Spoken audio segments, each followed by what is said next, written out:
Today's episode is one I know so many of you have been curious about because we are diving into what it looks like to step beyond client work and into product development. I'm joined by Callie, founder of Supply Showroom, a boutique fabric and wallpaper showroom, which is the hub of Austin's design community and whose reach extends well beyond Texas. It's truly one of those spaces that is worth the trip, whether you're local or flying in. They've also been a longtime partner of Design Camp, generously hosting our campers each year for a welcome breakfast and private tour, and we'll be back with them again this August. You can learn more at design-camp.co. Callie has a front row seat to what makes a textile or wallpaper collection successful, and just as importantly, where designers tend to get it wrong. We're talking through the real investment required to launch a line, how to think about memos and distribution, what showrooms actually do behind the scenes for the designer, and how to approach this as a long term business decision, not just a passion project. If you've ever considered launching your own textile or wallpaper collection, this episode is going to give you a much clearer picture of what it takes to do it well. This season is presented by Leloy, the family owned home textile brand known for its innovative craft and meticulous design. At High Point Market this spring, Leloy just debuted Rain, a rug collection with a new and rare construction, along with a fresh season of rugs, pillows, and wall art in collaboration with Rifle Paper Co. See everything new at LeloyRugs.com. That's LOLOI rugs.com and follow Leloy Rugs on Instagram and TikTok. Hello, Callie. Welcome to the show. I'm so excited to get to chat with you live here on the show. Well, not live, but so that everyone can listen to the chit chat that we have behind the scenes. I am so honored to have you. I've been the biggest Supply fan for so long, really, since I remember I was in Austin when you guys opened. And so it's so cool to see just like your trajectory and where you all are now, not just like here in Austin, but what you mean to the industry as a whole. No, thank you. And thank you so much for inviting me. Hello to everyone. And it's also a dream come true to be able to chat with you and hang out and get to spend time with you because I was thinking about you this morning. Like, we've actually been working together in some capacity for over the last 4 years, but you and I don't ever get to spend a lot of time together. So it's a treat to get to spend an hour and change with you this morning. So thank you for having us on. We feel like old friends and old business partners, and it's great to, like, catch up together. Well, I really appreciate what you guys, pitch to talk about on the show. I think it's so clever because it is so relevant. And I do think that the concept of your own line, whether it's textiles or wallpaper, it kind of feels like the next, notch in someone's belt as a designer. If you're not going to open a retail store or an e-com store, you're like, what else could I do? And it would be like product in a different way. And I do think that that is like a common avenue for people to take. So I love that you're like, girl, let's break it down, like what it actually takes to do this. So, for anyone who may not be familiar, can you walk me through your background and also what led you to start Supply Showroom? Sure. So, I am originally from Texas. I'm from a small town called Fredericksburg, right outside of Austin. I went to UT, so kind of born and bred here in Austin. I moved to New York right after graduation. My dream was to live there, and I wanted to be a magazine editor. So I started out in the home world. My dad is a builder, and my grandfather was a builder. And we moved 6 times when I was a kid because my mom, I think, is an interior designer. She just didn't wear that as her official title, but she loves to buy houses and renovate them. And luckily, my dad was an active member in that cause. But so I have always loved the home world. I was a market editor for Metropolitan Home. I helped start Martha Stewart's like younger version called Blueprints.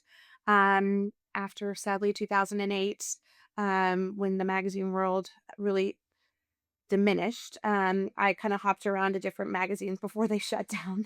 Oh, at Home, Domino were some of my favorites. I am a product lover, and I got to cover like the home world in that capacity, and went to all of the market shows, KBIS and um, ICFF, and got to go to Milan, and just any home show I was covering it. So that's kind of where my love of product came from. After 2008, I shifted in back into interior design. and started a design firm in New York. Moved back to Austin in 2013 and quickly found that all the great resources that I had available to us in New York were not available in Texas.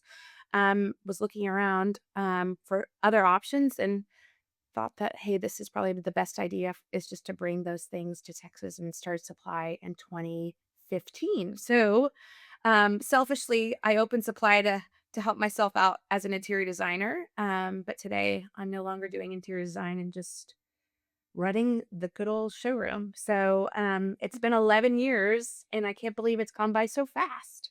It does feel like it's just been a blink. That is crazy. We have such a similar like upbringing story of like what our parents were doing. Mom was, I think she was an interior designer. She dabbled in it but never like made it her profession, and I was sure I was going to be a magazine editor just like every rom-com of the 90s. I was positive. And then I ended up on a different path after graduating, but that's so interesting. And I love that you grew up in Fredericksburg. Like you are about as local as you can get in Austin I'm these kind of, days. yeah. Um I'm definitely a hick from the sticks for sure. You sit at such an interesting intersection between the designers and product development. How do you define your role in the showroom today when we're talking about like you're just out here running supply, but especially as more designers are exploring product lines of their own? Like, where do you feel like your role comes into that? Yeah, so I think really that a showroom has really evolved, especially in today's day and age.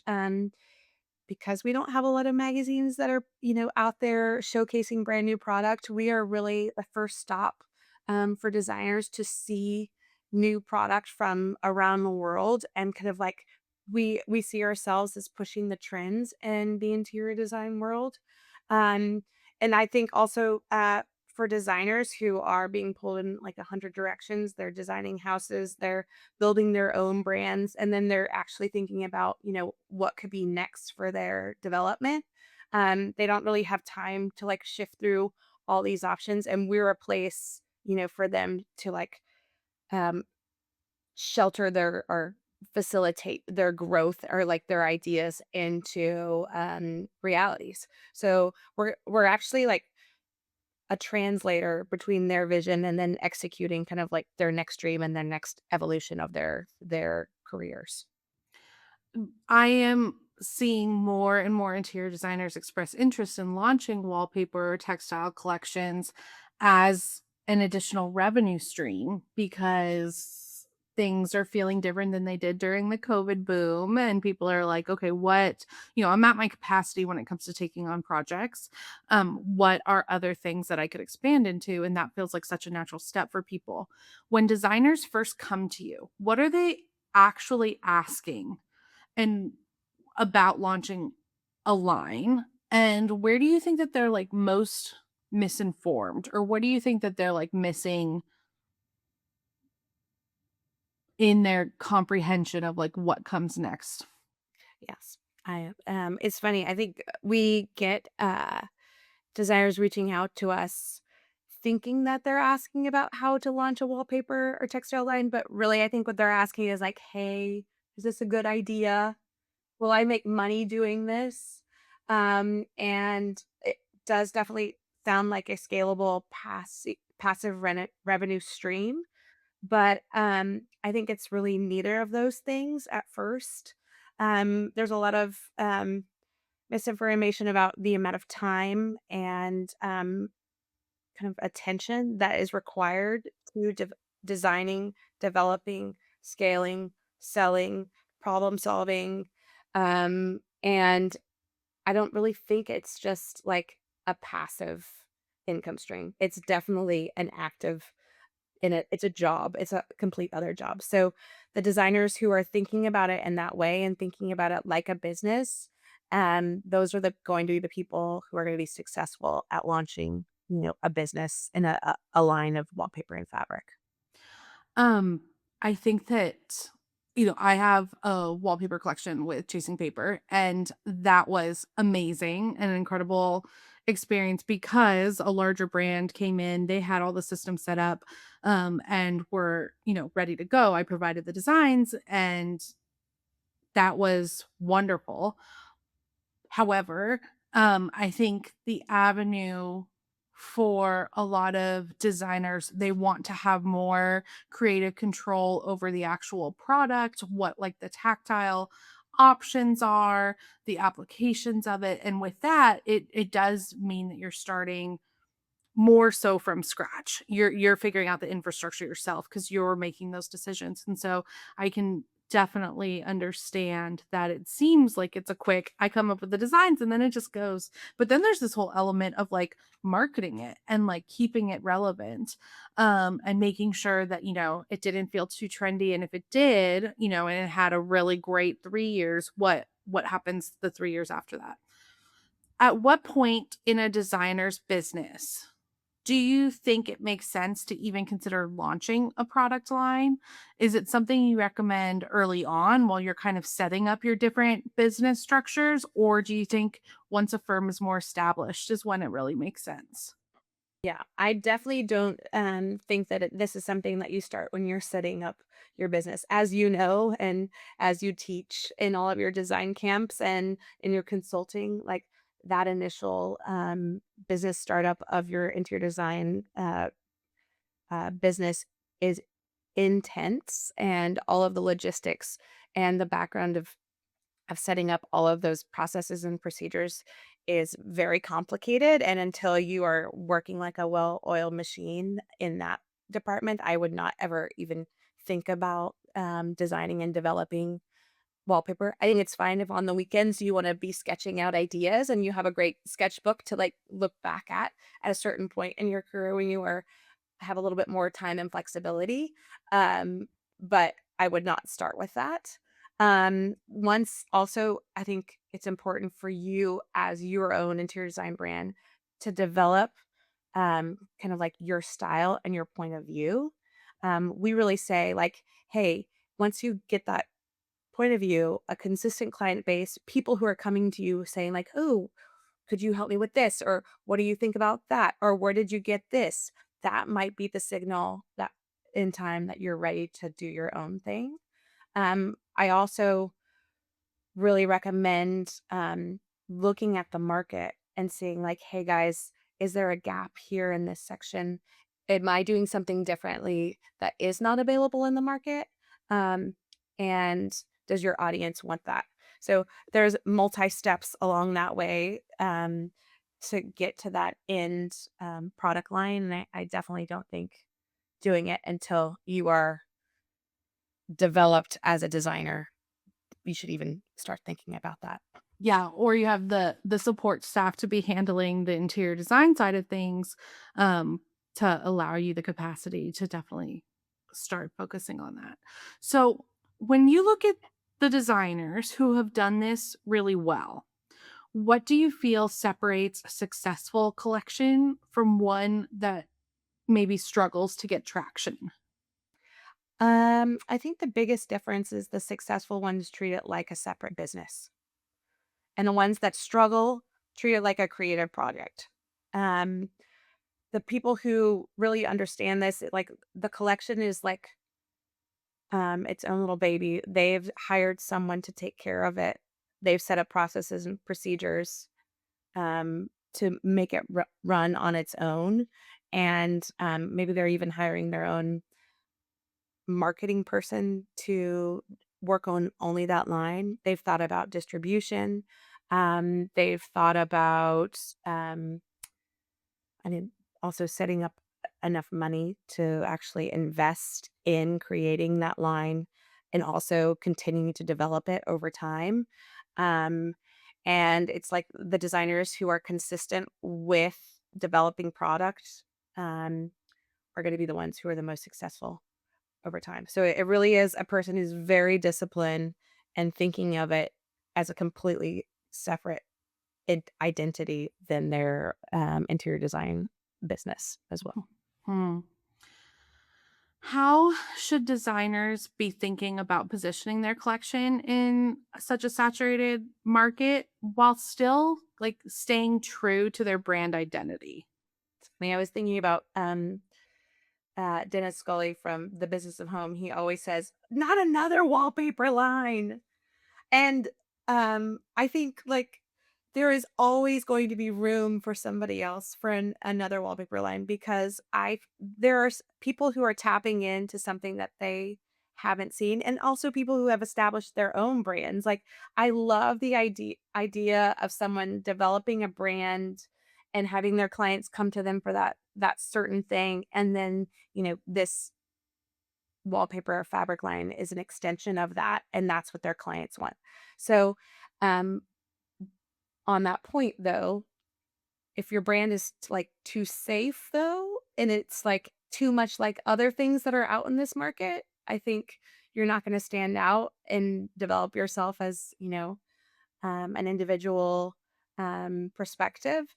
But if you have a clear point of view and you are positioning yourself as something unique and different, I think there's plenty of room for all of that.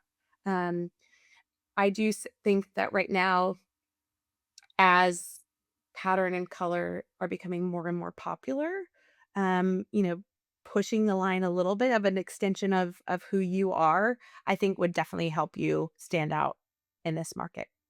Well, and I think that's something that supply does so, so well. I mean, if you have not made the trip to Austin to go to supply, you have to. It is a visual wonderland. It is the most inspiring space, but the collections you've curated, it is so different than another showroom. It is color and pattern and just magic and whimsy, and then you guys have your amazing collection of, more solid options as well to pair everything together.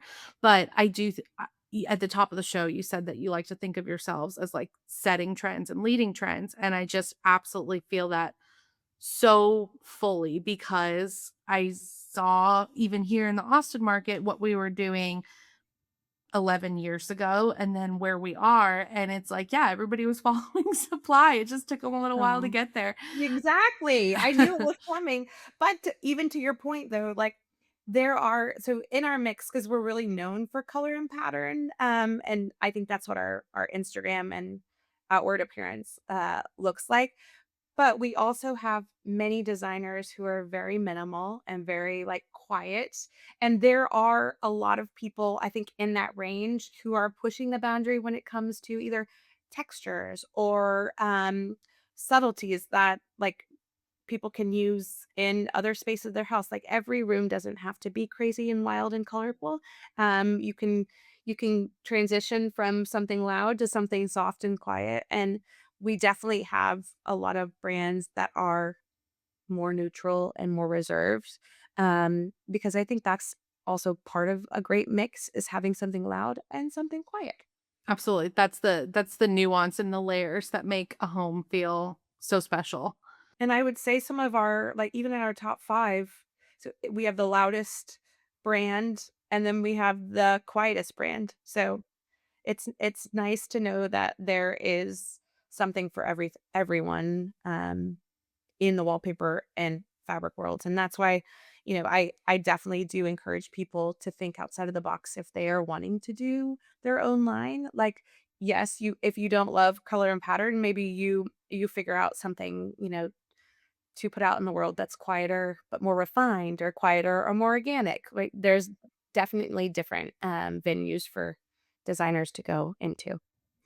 And as far as feeling like, "Oh, not another wallpaper line," I I just find that such an interesting concept because to me, wallpaper is art, and that's like, are you gonna tell people to stop making art? And Or fashion too, like, right. oh my god, another floral print dress? No one has ever said that, ever. Right. I'm still buying them season after season in Yeah. another color and another pattern, right? Yeah, absolutely. So, in that vein, from a cadence perspective, how often should designers realistically be launching new collections or refreshing existing ones, with a new colorway to stay relevant? Yeah, so I would say, like, after that first big launch, a few things need to happen even before you're thinking about that next launch. You need to think about, are you marketing it? Are people specifying it? Have you sent those memos out? Like, it is a huge investment, and I know we'll talk about those numbers, in a bit, but that initial launch is months and months of work and lots of dollars that go out into the world, and for many months, you will not hear a peep because, the sales cycle in the interior design world, as all of your designers know, is very long. We usually say 3 to 6 months before you can even expect your first sale. Um, so to be even thinking about a next collection before that time and before you have any money coming in is a hard pill to swallow. But we definitely do recommend like at least peppering a couple of new patterns or new colorways in after about, the eighth or ninth month mark because you want to stay relevant and you want your name to keep popping up at the top of the list of new things that are in the showroom. And you can also develop, multiple things at the same time and hold those couple of colors or patterns back and then just say, and we've added 2 new colors to this. Um, because once if someone sees like, oh, it's a new color, and then they'll go back to your line and revisit the entire thing.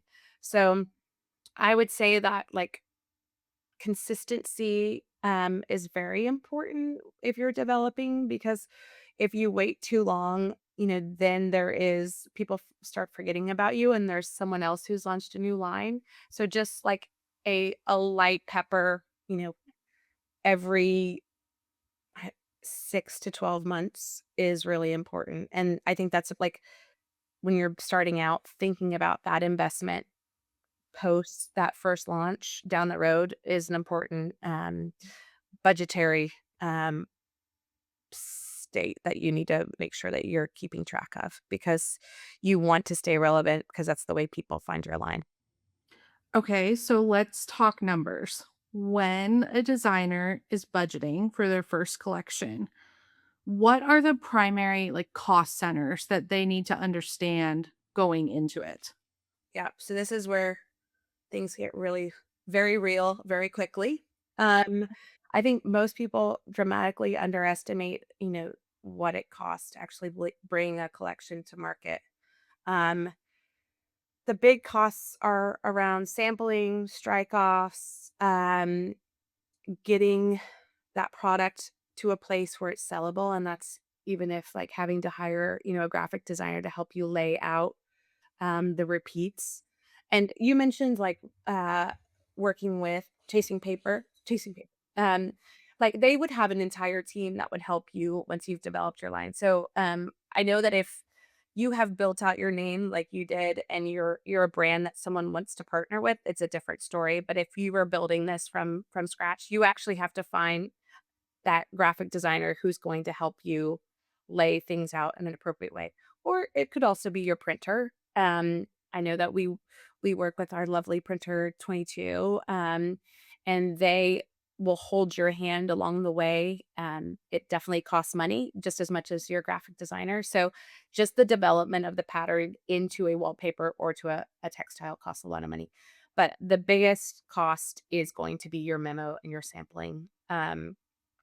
We also definitely think about the time that this takes, and that's actually an expense that you need to think about as a designer who's probably billing by the hour. You should also be billing for the number of hours that you're having to put into this as well. So, it is not a small side investment. This is creating an entire other business and actually having to pay for that, almost like the inventory of all of those memos as well. Right, because I think that a lot of people are like, "Great, I'm gonna do this product line," and then, we don't print it till it's ordered. So, like, I don't have this overhead cost, but that's absolutely not the case. That's the case after you've, successfully received orders, but you have to, like you said, you have to have the memos up front to have that, plus all the test prints. I mean, we went through even with Chasing Paper's amazing team, and I have a graphic design team, on my staff. Even with that, we went through 6 or 7 iterations of the printed versions testing it. And they're getting printed on huge rolls. It's not like, oh, here's a little tiny swatch. You're looking at huge things.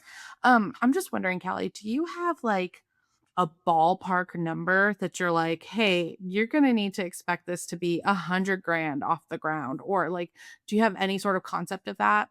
No, yeah, I would say like for a small collection, and we typically launch like the first collections are around 25 to 30 SKUs is what we have recommended to people, like start in a manageable form. So it's a robust collection, but it's not gonna, put you under. But it can range anywhere from, depending on your time, six to $25,000 just for that initial launch.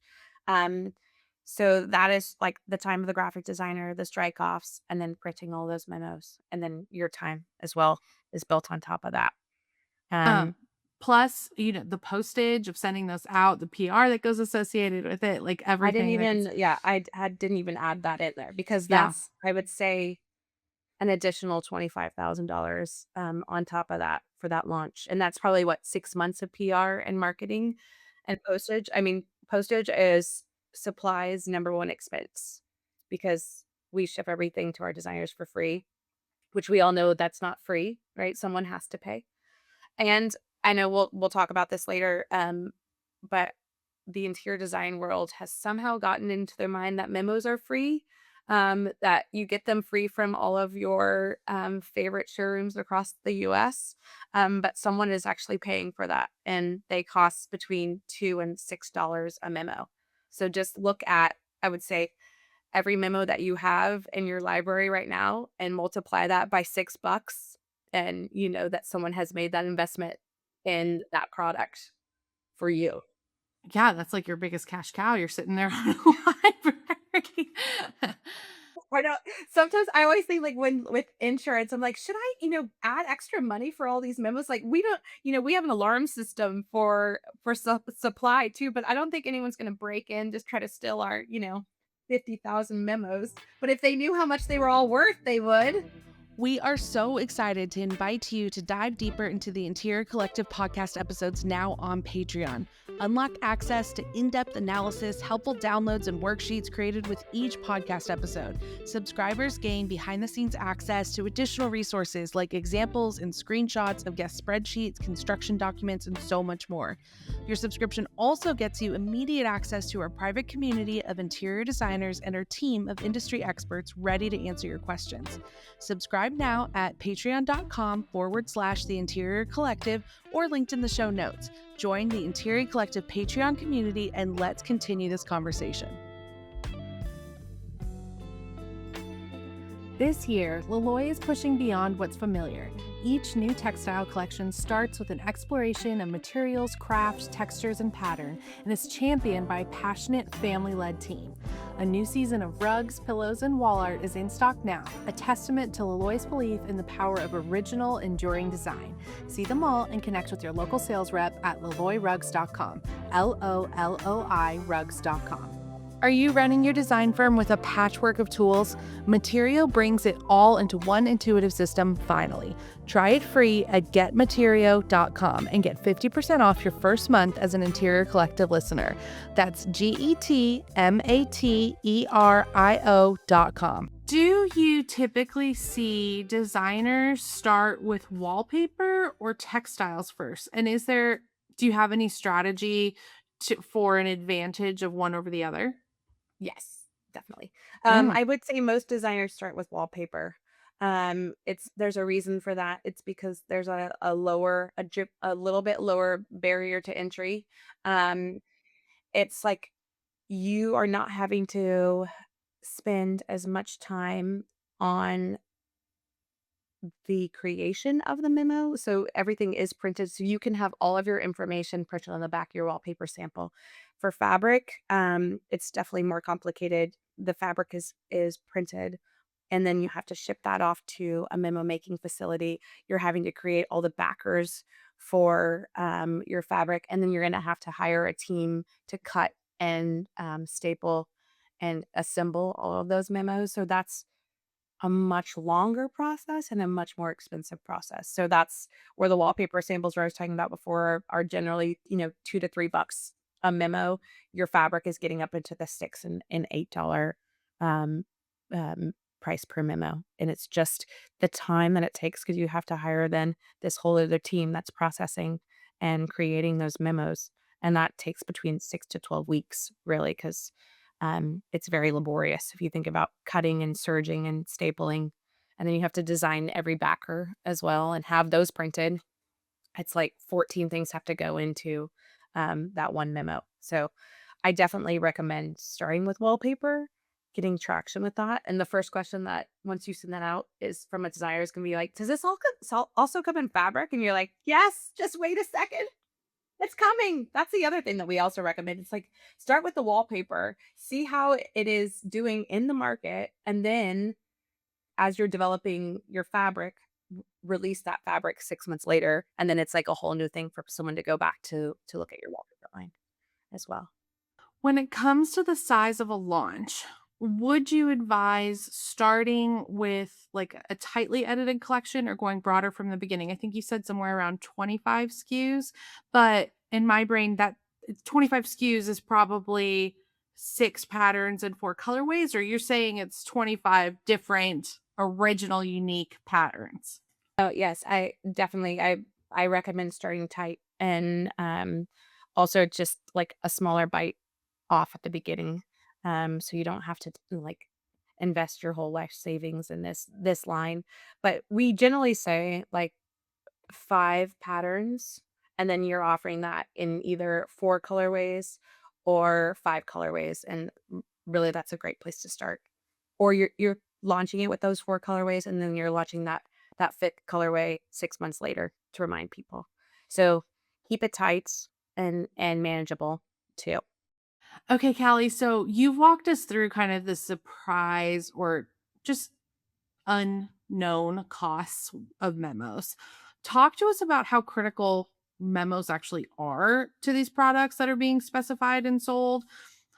I don't think designers always understand like the operational side of them. Can you walk me through really what the role memos play in the success of a collection? Um, we have a saying at Supply, it's called "No memo, no sale." So memos are everything, and they're the entire sales engine, like, behind your collection. Um, Designers use the memo to sell to their clients. So if they don't have it in, their libraries, they're not gonna be able to pull it for a project, and they're not gonna be able to sell it to their client. So, I think where designers get tripped up is they think like, "Oh, I'll just have to order 50 of these, and then, it's gonna go out and I'll get some orders in 6 months or in 3 months, and that's all I'll need." It is a constant reorder. So, we actually are pretty strict with our memo requirements from, a new launch, and, um, we require 50 memos of each SKU before we can either even start marketing it, at all. So and those go quickly as well because, we send it out to our top clients who we think match kind of that design aesthetic, and then we launch it on our website and anyone is able to shop.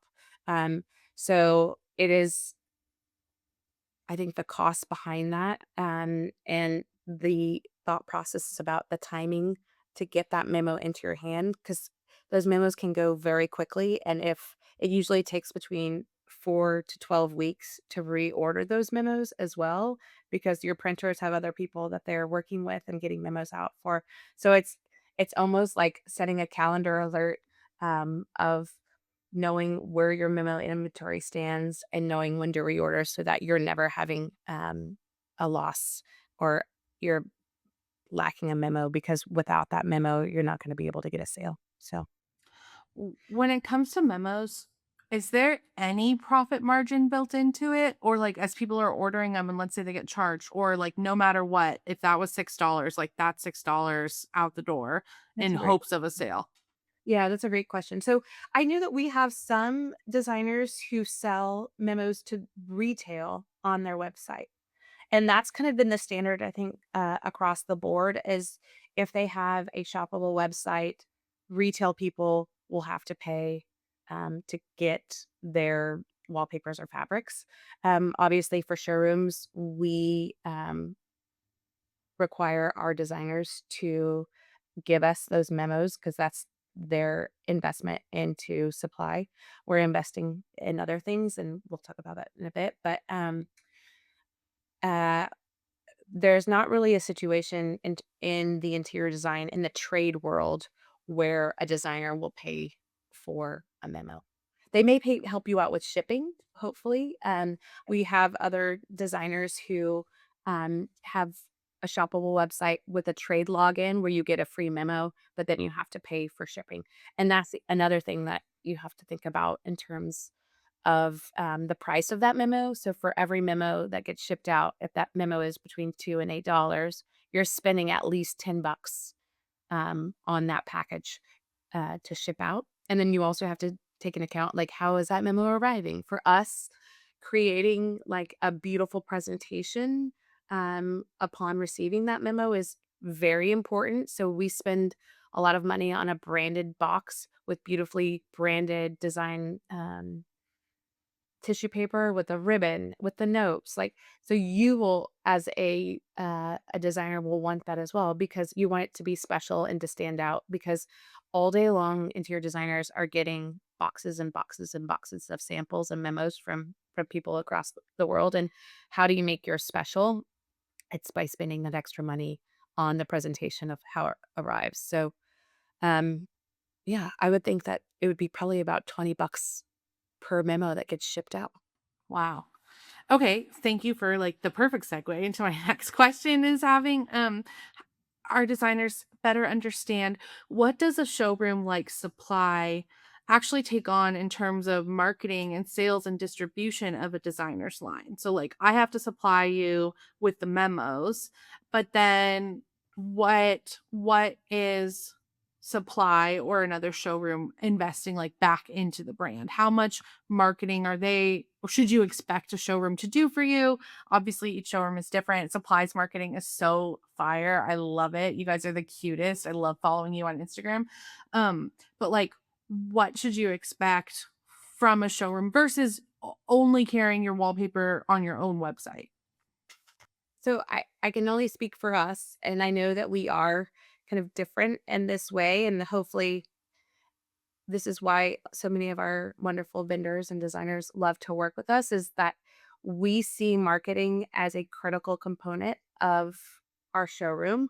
We have an in-house marketing team who helps us with all of our Instagram, and then we have emails that are launched out, for launch dates, and we have a magazine that we also, make every month, and we have different tiered launches. So, we would say, like, a tier 1 launch is someone who has gotten us all those 50 memos.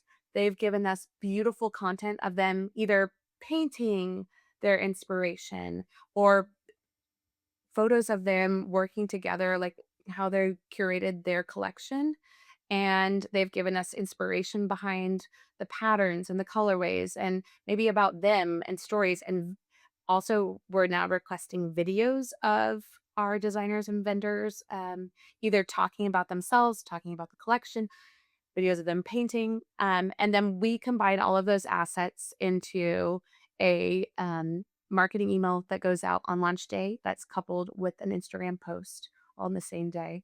Um, also, what our sales team, and right now we have a sales team of 7 people, they are pulling those memos before the launch date, packaging them for their tier 1 clients, and sending them out without them even having to ask what I spoke about earlier, where they're reviewing the clients who like whatever this color and pattern or this style is, and so they're sending 2 of them in advance so that they have it on launch day in their inbox without even having to ask. And then for smaller launches, like for the colorway refreshes, or maybe it's a change of ground. It's going from wallpaper to fabric or fabric back to wallpaper, or we're now offering it on type 2. We definitely do like an Instagram story, or our reps will send out an email that's personalized, like just, hey, wanted to let you know this is available in this, this, and this. So it's not as big of a launch across all platforms, but everyone is letting them know. Is there such thing as like a manager or a rep for a designer who's looking to launch this that would then like negotiate them into showrooms, or is the designers who are coming to you directly, Callie? Like what's the best way for someone to start like wrapping their head around this? And what does that onboarding process look like from your side? Yeah, so I would say that the majority, we have an email that people send to, and it's, I think believe it's just showroom at supplyshowroom.com, if for submissions, and they just submit like, "Hey, here's my website, blah, blah, blah," or they can also just send it in the mail. We receive submissions different ways. I also get submissions, via Instagram. They can reach out to us directly, and, our marketing gal will point them in the right direction. So it comes in the mail, comes via email, more directly, and really for us to make an educated decision is where we're looking at what we currently have in our representation and seeing if it is a hole that we're missing. So I never want for our vendors to compete against each other. I want them all to have a very clear lane of their style and representation. And so if you are a designer out there and wanting to get into our showroom, I would definitely take a look at our pattern mix and our product mix and see if there's something, that you have that could be different from all of those. And once we find that, unique new thing, um, we generally start off with like a get to know you call and just I want to know more about the inspiration behind the line. And I usually ask for a set of memos to be sent so I can look and feel in person. And then if I feel like it's something that I want to investigate further, I bring in really our sales team and be like, hey, is this something that you see could be working in your territory? We definitely have salespeople all across the US who are working with very different clientele. To be honest, I thought when we were moving to Texas that everyone here was going to like Southwest styles and like burnt oranges and, you know, I don't even know brands, Texas cowboy stuff, and it's so feminine. Like, Texas is very feminine. They love floral, they love color.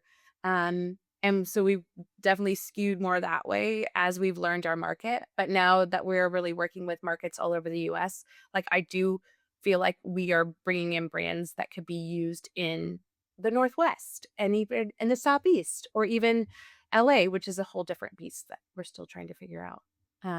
But yeah. Talk to me about what a designer should be looking for as they evaluate the right fit for their brand, price point, long-term goals when they're selecting what showrooms to like pitch to. Right. I always say that you need to find a showroom that you align to because definitely there are not the showrooms are not all the same. And I l- I think that's actually refreshing. There are showrooms who like to be a certain style and they have a bunch of brands that fit within that same style. And then there are showrooms like us that like they want to represent a wide varying range of styles so that people can just come like as a one-stop shop. Like I'm doing a mountain home, I'm doing a lake house, and I'm working on, a Tudor in Houston, right? So like you can get something for each one of those places at Supply. But if you like, English cottage style, there are lots of showrooms that just sell only those brands. And so I think figuring out what those showrooms are that are out there and figuring out where you want to be in that mix is really the first step in that, in like finding whether or not that showroom's brand aligns with your vision as well. And this is probably a dumb question, but can designers have their collections at multiple showrooms? Like you could shop it to multiple showrooms? Definitely. So showrooms traditionally have been based in territories. So Texas is our territory for the majority of our vendors. Now, as have expanded with more salespeople, we are taking on more territory for a lot of our vendors. But there are territories definitely in showrooms in the Northeast. There's like the Florida showrooms, there's the California showrooms, um, and then there's really us kind of just in the middle. So if you wanted to as a brand, you could say like, "Hey, I wanna be in New York, Florida, Texas, and California." And you could go to 5 different showrooms for them. Got it, but you wouldn't be at multiple showrooms in the same city. No, Got it. it's only like you stick or it's really the state, I would say. You'd be in one showroom for the whole state. Wow. Okay. And then can you talk to us about the typical fee or commission structures designers should expect when working with a showroom? Yes. So you're looking at anything, and I'm only speaking about ours, but I'm going to give a general range from 20 to 40% of each sale will go to the showroom. And that is all dependent on like the level of service and how involved they are in your sales and in your distribution. I would say the more full service, high touch showrooms will be on the higher end of that range because they have massive teams that are actively selling and marketing and supporting their lines. So, like for us, we definitely are on the higher end, but it's because we have a whole marketing team. We have, a team of 8 salespeople. Um, we have an entire memo team that's shipping and packing. We have a fully shoppable website. So all of those things cost money, right? Mhm. Where do you most often see designers go wrong when they try to manage production, marketing, and sales without the right partners in place? I think when you're launching that product line, I think what designers haven't thought about is you're not only launching the product line, you're you're launching a production company, you're launching a logistics company, you're also doing marketing, you're doing sales, you're doing customer service.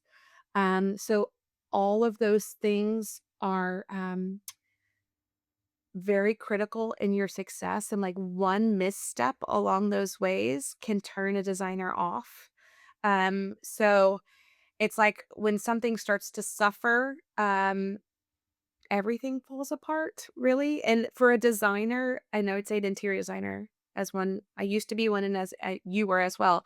If you buy from a brand and something doesn't show up, gets lost, or it shows up and it's incorrect, the speed at which that showroom or that brand fixes the problem for you is critical in the res the ability for you to make another sale with that line. So you can wrong an interior designer once, but if you don't fix that, then they're gonna find someone else to source from. So that is the most critical component that we try to convey to all of our designers is like you have to be a team member of ours. We're very customer focused. Like for us, we offer white glove service with all of our designers who shop with us. We want to solve any problem from you. We want to make your life easier.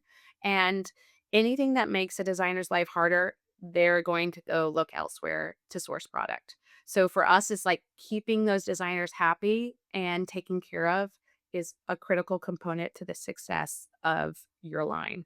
So if you're not able to respond quickly or respond to us quickly, your line is going to suffer. Because running a design firm is already a full time job, do you think it is realistically possible, feasible for someone to layer a product line on top of that if they are a one person show? Or do you think it's absolutely going to require either hiring a person or a team on the design side of things to keep that so you can be that one person show? Or do you think, even just from the product line perspective in itself, even if you're not doing interior design as well, it is not a one person job to have a product line and you're going to need to staff up either way? Scenario number one is you're a designer doing interior design and you're adding this new product line to your mix. I do not think that you're going to be successful by doing it yourself, without hiring someone to manage it, because we have, other interior designers who also have their own lines, and they've had to answer emails at all hours of the night, on weekends, solving these problems. It's hard to stop your day job to go do something else. Um, so I would recommend, if you were an interior designer, to find a really amazing partner to help you run that business side. They just need to be available to answer questions and to also put in orders, because if you think about being an interior designer, when you place that order online, you want that showroom to be ordering that product immediately. Any delay in that is setting back the lead time. So if you're like, "Oh, I only place orders on Friday," and that person ordered it on Monday, that's a whole other week that they're not getting their product, and they don't know about that. They think the lead time is 4 to 6 weeks. Now it's actually 5 to 7 weeks. So you have to be on top of placing those orders with your printer immediately. Um, so y I think that's the best solution if you're an interior designer wanting to keep working doing interior design. But if you wanted to just quit interior design and do this on your own, I think it's totally possible. It is a job that one person can do on their own. Hopefully, they're also very creative, with marketing, and have a lot of connections with the press world, and also know how to, like, be a TikTok star. There are multiple hats that you're going to have to wear, so if you enjoy that, sure. I think it's, a feasible job for an individual. Okay. So, for a designer who's seriously considering launching a textile or wallpaper line, what is the one piece of advice you would give them before they take that first step? I would say get brutally honest about the why you wanna do this. Not like, "It sounds like fun," or, "All my friends are doing it," but, like, what is this role going to play in your business? Is this, like, a brand play? Is this another, like, revenue stream? What is your long-term growth strategy?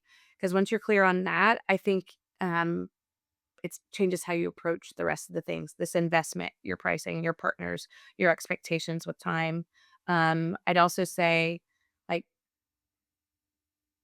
don't romanticize it. It's like it's an opportunity. It is a business, and you have to think about that and all of the complexities that come with that. So I would just be really clear on why you want to do it, and then build it like a business and not a side project. What is exciting you most right now in the world of textiles and wall coverings? Where do you see opportunities that designers might not be fully tapping into yet? Well, I we tapped into this a little bit earlier. And I'm just like very excited where the design world is going right now. There was a while during COVID that everything felt very safe and like neutral and minimal and all one note. And now I see this huge shift into like individual spaces that look really layered and they're super personal, and people are actually designing their homes, with the things that they like, and not thinking about like the resale value, right? So people want texture and color and pattern on top of pattern. So um, it makes me excited for what we're doing at Supply and pushing. So I'm just super jazzed that everyone has decided that they want to live with color and pattern in their life. Because once you do one room in color and pattern, every other room feels so sad. You know, it's funny. My first house was very white, and like then I added a layer of like wainscoting and like a sea salt blue. And then my home now, the Tudor, it's like every single room has wallpaper or like saturated paint of some point. And something I remark on frequently actually is how at our first home, I was always thinking about how I could redesign that space. Like I was always thinking about like, oh, let's switch around the furniture or, maybe it was something more permanent. But since we've been in the Tudor and, I designed it once and everything was had texture and pattern, and wall coverings or, more intricate textiles, I never think about redesigning it. Like, it feels like home and it feels finished. And I think that that is something that textiles and wall coverings bring to a space. Like, it completes it and makes it feel grounded in a way that those minimal spaces Never did. didn't, Yeah. at least for me, from Well, you were someone living always in the searching space. for something and you didn't know what it was, Yes, but really exactly. what it was, color and pattern in a design space that was, like, fully finished, and that's what you feel like, "Oh my gosh, it really makes a major difference to have it all done." And I know that historically the pendulum swings. So it's like everything's super minimal and white and neutral for a while. And then it's like, okay, layers and layers, layers, English cottage, granny chic, or very modern graphic versions of that. Do you have reservations or hesitations or just insight to, is that pendulum swinging back to minimalism anytime soon? And how does that make you feel as someone who lives in color and pattern and, whose brand is built on that? great question. I even in, 2014 when I was thinking about opening, Supply, my father, who is a builder, was very cautious, and he was like, "I tore out a lot of wallpaper in the '90s, Callie." That's what he said. He's like, "Are you sure you wanna do this?" And, I'm like, "Hell yes, more is more." But, no, I don't feel I mean, I know that there will be a time that people will come back to maybe more safe spaces without all of the color and pattern, but there's something I think, happening in our zeitgeist about people, like, leaning into personal style and really wanting a reflection of that in their home, and so I hope that that is being taught, to children of the next generation of like, this is what it feels like to have a space that reflects you and your personality and your family. Um, I know that always is the shift to like kids who grow up in houses with a lot of color and pattern tend to only want white walls, but they always come back around. Like there's a point in their in like even in their 30s, they're like, I want what my mom had. And I love as an interior designer, like I love seeing that evolution with clients that I had. Maybe it was their first house that I did for them that was very neutral and calm. And then their second house was like, why do I have all this beige stuff? I want to go, why? Like, my mom had all this cool stuff all over the house. I want some more of that stuff. So I know that even if there is a brief time that people maybe will revert back to more minimal interiors, they'll always go back to like wanting more and wanting something that reflects them and themselves. Are there any designer collections that you think is a great example of building their business in like a really smart, sustainable way? Yeah, of course, I'm biased, and because some of our most successful vendors that are also interior designers that we brought on, Counterpart Studios is one that's owned and operated by Andre Chalaron and Stacy Bain. Um, Andre is the interior designer and Stacy runs the business. So I know they both are active in the business, but they have a person who is dedicated to just the logistics, and that makes them extremely successful. Look See Collective is owned and operated by Lillian Steckel, and Lillian has a person on her team that only handles the wallpaper business. And then Annie Downing, she has ADI. She has also hired someone who is only operating the, wallpaper business and then also doing all of her marketing. So it is a designer who has thought, "Hey, this is what I'm doing. I wanna build a business. I'm gonna hire a person or my partner is going to be that person who is going to run the day to day." Um, and that's what makes them successful. And that's why we sell so much of it. So I love that list. Those are such personal faves. I have to give Annie Downing a particular shout out because she is absolutely my favorite follow on Instagram.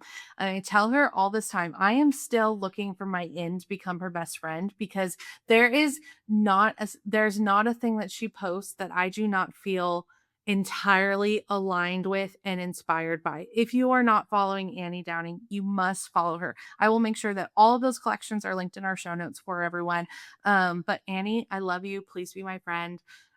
I'm Ditto. I think her list for best friends is really long. I can see why, but I'm going to start inching my way up because I just enjoy her so much and she just feels like such an authentic, good person that I morally align with and also aesthetically drool over. So, anyway, Annie Downing, I love you. Before we wrap, I would love to get a quick pulse on the business. How many people are on your team today? I know you broke down kind of your departments, but I'd love to know, like, what does that mean fully?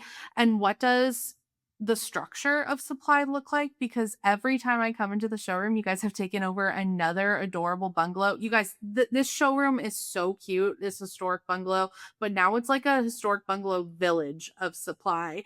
Um, on West 6. So where are you guys at people wise? How many buildings are you in? And kind of how do you break down the departments?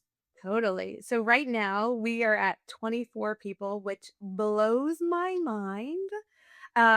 We occupy 3 little bungalows in our bungalow village. Now I'm calling it the supply village.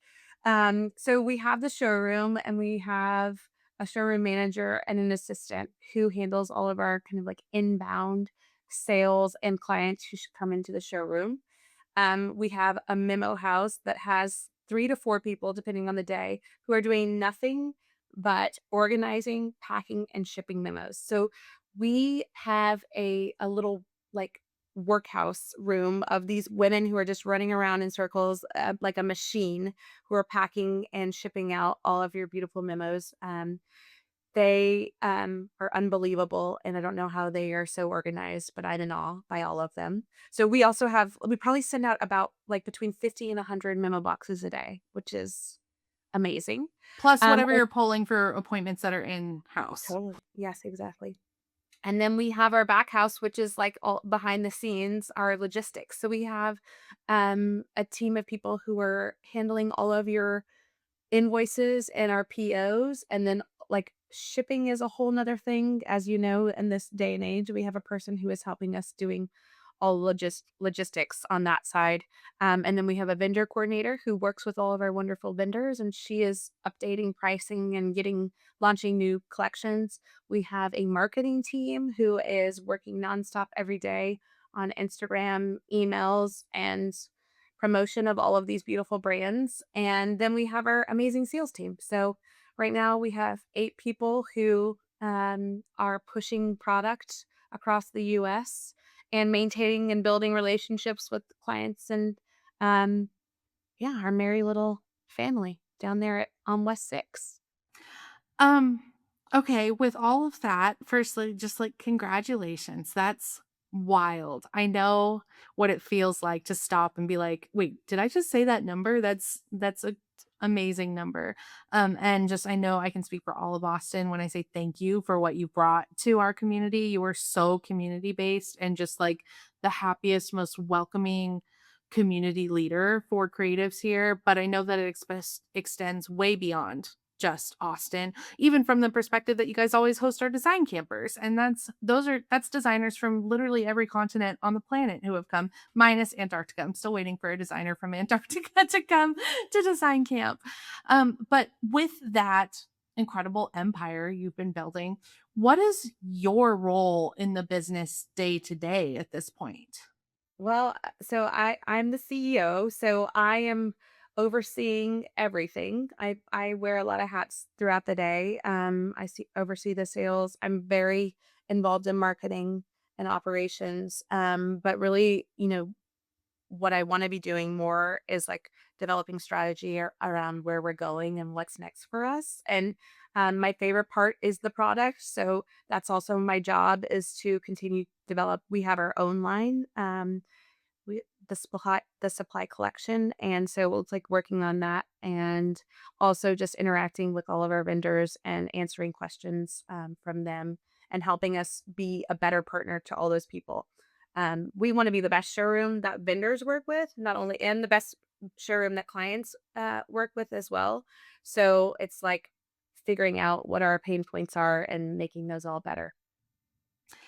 Okay, and finally, anything exciting coming up for supply, new collections, collaborations, things you're designing or working on, just projects you can share with us? Yes. I mean, I feel like there's a new launch every week, which is super amazing. But we have one of our favorite exclusive designers. Her name is Sarah Gordon. She is launching her third collection with us in the next couple of weeks, and it is a stunning collection. I can't wait for you all to see it. And then I have found this amazing Ukrainian designer that has been just, she was an artist and she's been dying to make wallpaper. So we are making wallpaper with her, which I cannot wait this fall. That's coming.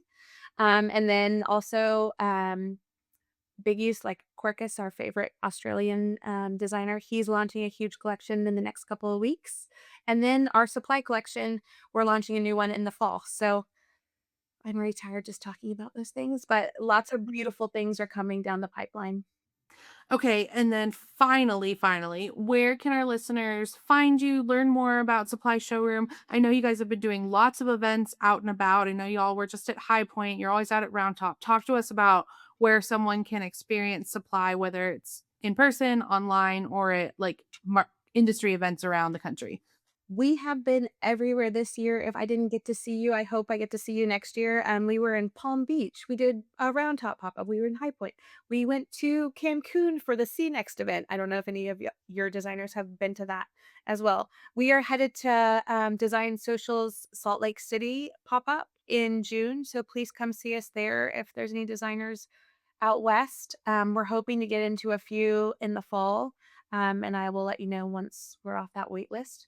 But I'm always inviting people to come to Austin. If you're here ever on a weekend and you want to pop in, please let us know because we're happy to open it up for designers who are in town for, fun and for football games or whatever is going on. But hopefully this summer will just be a little bit quieter than our insanely busy spring. But we hope to see y'all this fall somewhere out and about. Amazing. Callie, this was so helpful, super informative. I personally learned so much. And as always, it's just so great to chat with you. You are such a pillar in this community, and it's just amazing to watch what you've built and so exciting to think about what you have brewing in that genius creative brain of yours. Well, it means so much coming from a genius and creative like yourself, and I'm so glad that we've gotten to align so many times over the past couple of years, and I can't wait to continue our partnership. And what an honor to be included in this. Thank you, and I loved getting to hang out with you, and hope to do it in real life sometime soon. Yes, we'll go post up outside of Annie Downing's house and we can Yes, force and our like friendship stalk upon her. her. Yes, Yes, perfect. press her in the email. Thank you, For Callie. sure. I will talk to you soon and we'll see you at design camp. Thanks so much. Take care. For more in-depth analysis of this interview, including exclusive downloads, examples, and more, don't forget to subscribe to the Interior Collective on Patreon. We are building an amazing private community of interior designers and industry experts open to candid conversations and answering questions. Join us on Patreon in the show notes or at patreon.com/The Interior Collective.